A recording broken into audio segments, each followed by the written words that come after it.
What's up, y'all? I'm Nate G219, and this is the Help It Back and Better. Y'all know what it is. Another one coming at you. First, hit that like and subscribe. Hit that channel if y'all want to help out. First, Happy Mother's Day. This is a Happy Mother's Day to each and every one of you. Cherish your mothers, because someday they may not always be there. And those that are fortunate enough to be able to tell their mothers they love them, do so today. Take full advantage of spending the day with your mother, because it's hard when you don't get that chance anymore. It's a really hard pill to swallow. And a lot of people say time heals. Time eases, if anything, because there's not a day that goes by that I don't think of my mother. So, but, yeah, it's Mother's Day. I mean, I'm not going to get into the depressing shit. I mean, well, okay, take that back. I guess I am.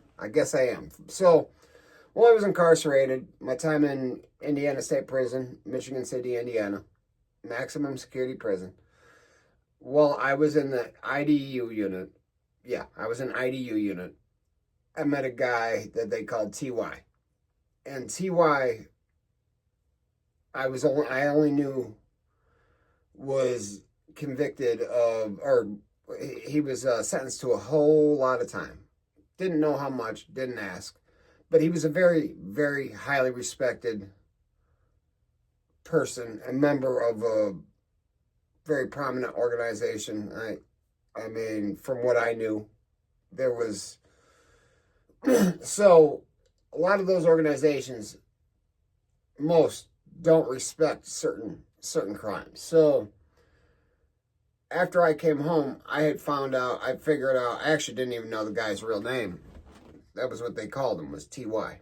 So, gentleman's name is Manwell Miles. So, in 2001, he was convicted of a very, very heinous crime. Now, nobody lost their lives, but a woman claimed that he did the hard R to her. Now, I've met a lot of those guys, and those guys are outcasted into groups. They're just not respected people. And it doesn't really matter what race they are. So I did some research, and I wanted to learn a little bit. And I'm not saying anybody that has actually done anything like this deserves any justice. But I got to reading about his case, and there's a lot of questionable things about his case. The DNA did not match him. The DNA does not match him. That's the number one thing. They basically convicted this man on the color of his eyes. So, here, I did an interview, and this is going to be a few different parts, but that's all right. I hope you guys enjoy, and remember, I'm remaining unbiased. I am leaving the opinions up to the viewers, and I know a lot of people are going to be disgusted at just the fact that I had interviewed somebody convicted of something of the such. But the story goes much deeper than that, and I did read the appeals on the case and stuff like that he won't be granted a second chance for some reason, a second trial for some reason. He deserves a second trial. And that's to say the least. There's been a lot of things that I've read that just point in a different direction. So let's get into it. I'm bringing you guys today a man that has been sentenced to a very long time.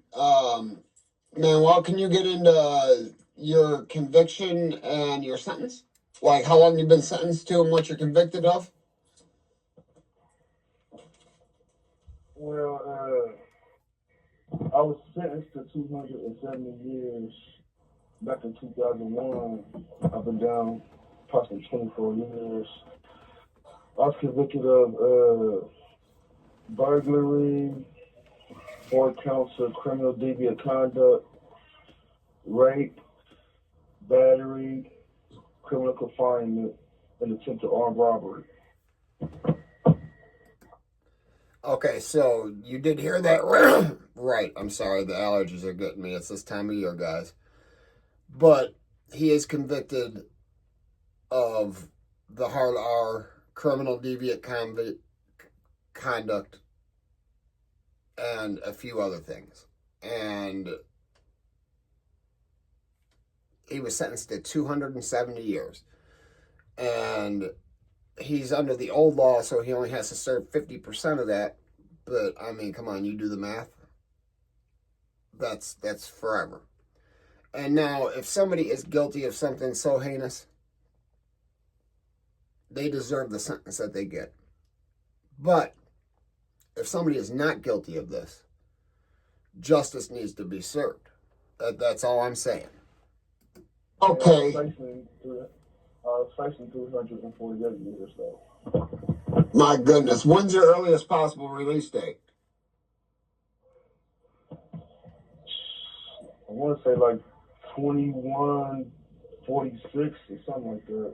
Okay, just, yeah. So far out there, it's seeming like an over sentence. I mean, yeah. Yeah, a robot can't do it. So, regardless of how I feel and how anybody feels, being sentenced to 270 years, even at 50%, is an insane amount of time. Especially if somebody hasn't lost their life. That's just usually a sentence, a crime, because all this supposedly happened on one occasion. It's all happened at one night. And that usually means it should all be under the same cause number you should get. No matter how many 50-year sentences, 100-year sentences, you serve one sentence, and that's the biggest number. Which, if I remember correctly, he was sentenced to multiple 50-year sentences, a couple 30-year sentences, just an insane amount of time. So, legally, they usually would have ran it all concurrent. And that's just what I'm saying the law usually would do. Because I know a lot of people that have unalive people.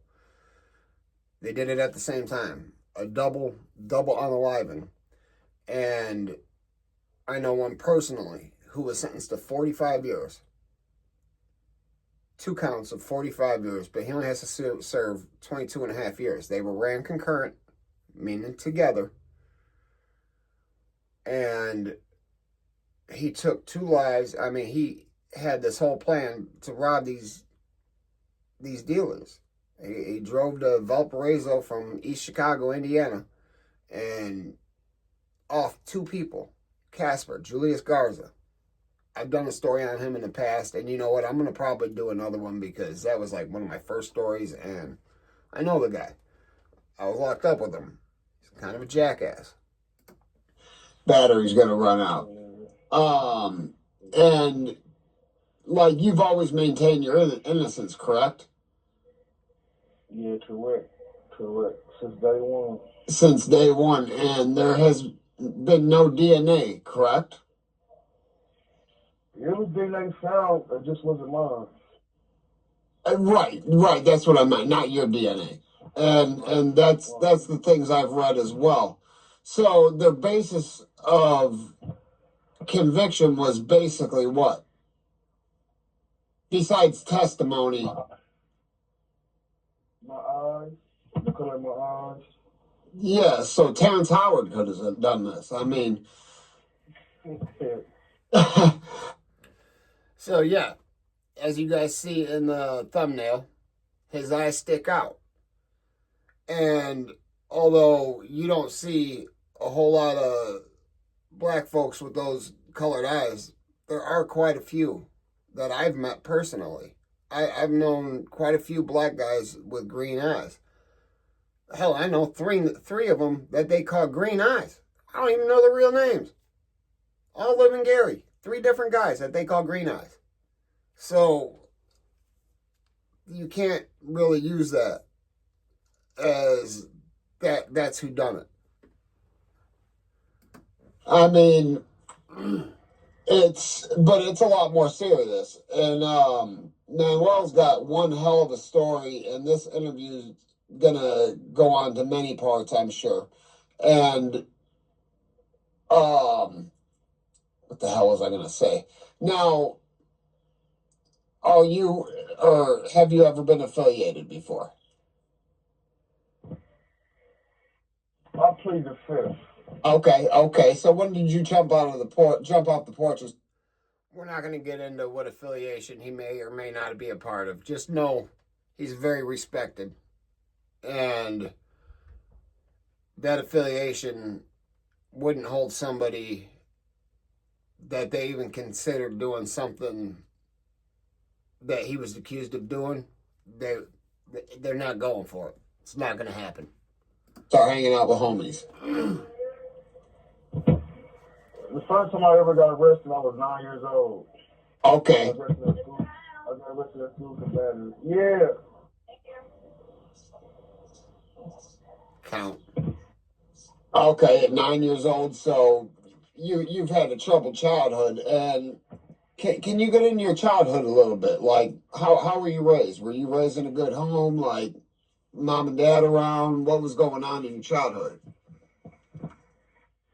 Well, my mama was convicted of a murder when I was 2 years old. At 2 years old, he lost his mom to the prison system. She was convicted of a murder, and I've talked to his mama, and Miss Mary is a very, very, very kind woman. Very, very kind woman. Like, I can't describe how just pure, genuine. I mean, the first time we talked for probably 2 hours. Very, very cool lady. And, you know, she's had some hard times. And there's a whole lot of hard times that have fallen upon this family, as you're going to hear here in a few minutes.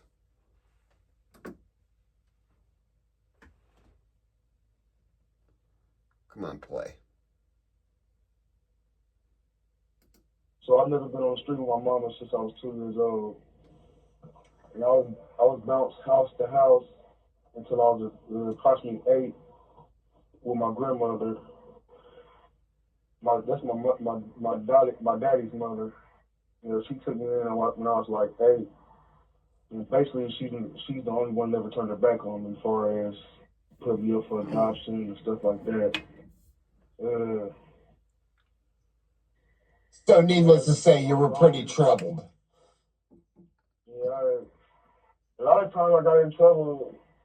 I ain't gonna sit up here and lie and act like I was a good kid or whatever. You know, I said I was always a little troublemaker or whatever.